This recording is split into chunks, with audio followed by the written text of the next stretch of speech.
Hello, just checking in. Had my surgeon's appointment today, and I was, I may have mentioned, I remember, I was looking at getting my treatments and surgery and stuff done in Melbourne, but I needed to get referrals and all of that sort of stuff. But something that I had never considered is that with the bushfires, whether or not I can get to Melbourne quick enough to get the surgery. So had a chat to a surgeon here today, and she's basically gone, if I try and wait to get down to Melbourne, then we're dragging it out too long to be able to get the surgery done in what she considers a prudent amount of time. So be having the surgery here on the 28th of this month. Day surgery, lumpectomy with some lymph node just being taken out and tested. As far as we know, it's not in there, but they just want to test a couple.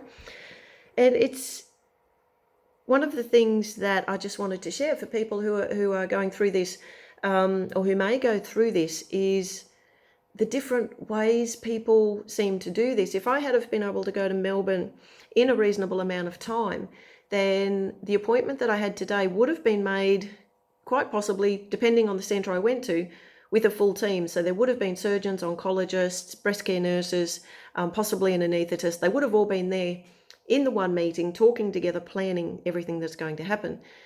What happens when you're rurally, at least in my area, is that you go to the surgeon, then I've got a referral, so then I've got to call the anaesthetists. I've got a referral for that. Then I have to book my own appointments for the extras to get the wires put in for the surgery and all of that sort of stuff. There's no sort of team will take care of this sort of thing. You need to go out and cover all these things individually yourself. So there's no one centre to go to get what you need, whereas in the city, it's like you come here and you know, we can do quite a few of these things in the one location. So that's just something to just to have a think about if you're going to go through these procedures. And travel as well. If you need to travel for these things, if I want to go to Melbourne, I've got a 1300 to 1400 kilometre trip to get to Melbourne. If I want my car, I've got to drive it. So I'll be going to Melbourne for my aftercare, and we still don't know whether or not that involves chemo, because we've still got one of my markers hasn't come back yet to decide whether it's about a year's worth of chemo or I just don't need it at all. And so I'll have a window in between surgery and when that starts to get myself down to Melbourne, but then it comes down to how comfortable I am travelling.